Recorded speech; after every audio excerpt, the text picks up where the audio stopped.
بسم الله والصلاة والسلام على رسول الله. السلام عليكم أهالينا في معتمدية رمادة وضواحيها.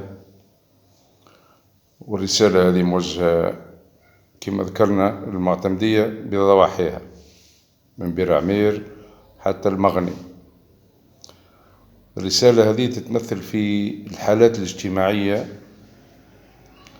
اللي ما عندهمش عيد أضحية، وحبينا نعمل المبادرة هذه متاع للناس هذوما اللي ما همش قادرين باش يشتروا عيد، مع غلاء المعيشة، مع مصاريف، مع كذا.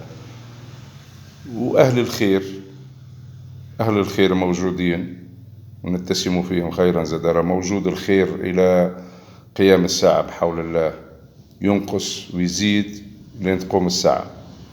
المبادرة هذه تتمثل في تبرع بأضحية، بعيات، بعلاليش ولا معيز ولا أي كان، كل قدير وقدره. ماناش باش نتشرطوا احنا، خاطر هي ديجا صدقة أو زكاة أو كذا اللي يقدر عليه.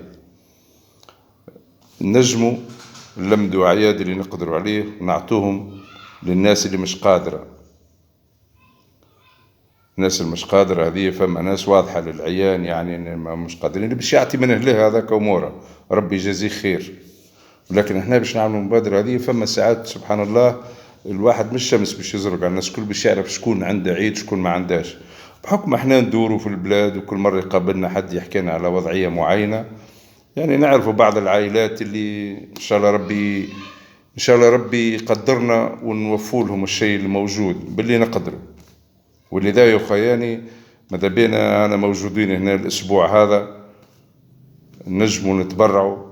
نجم تخليها عندك حتى لين يسهل ربي ونهزوه. لكن فما حاجتين باش نقول لكم عليهم الإخوان اللي كان، يعني حتى اللي باش يتبرع ولا باش يسمع الفيديو هذايا، ماذا بينا يبلغ الرسالة. فما ناس ما عندهاش التواصل الاجتماعي هذه، وهو قادر أنه يتبرع لكن ما سمعش ممكن بالمبادرة هذه.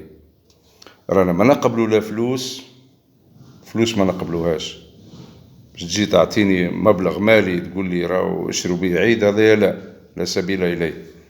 فهمتني؟ نجموا 4-5 من الناس يلمدوا مبلغ مالي ويشروا عيد، ولا 3 من الناس ويجيبوه ويتبرعوا به، وإن شاء الله ربي يجازيهم خير. ثانيا راهو لا تصوير، هاو كما برشا ناس تعمل، يجيب لك كرهبة ويجيب فيها الأضحية ويدقدق على الحالة وصور هاني راني عطيتك. هي صدقة في حد ذاتها، ولذا مش لازم التشهير بالناس. فما عزة نفس وفما أنفة وفما اللي نفسهم عزيزة، يعني ما يحبوش الأمور هذه. إذا كان لمدنا حويجة راهي بتتعطى في الليل كما يقولوا ساكوتي، وممكن ياسر حتى الشخص اللي باش نعطوه ما يعلمش إن باش نعطوه إلا وقت اللي توصل القضية.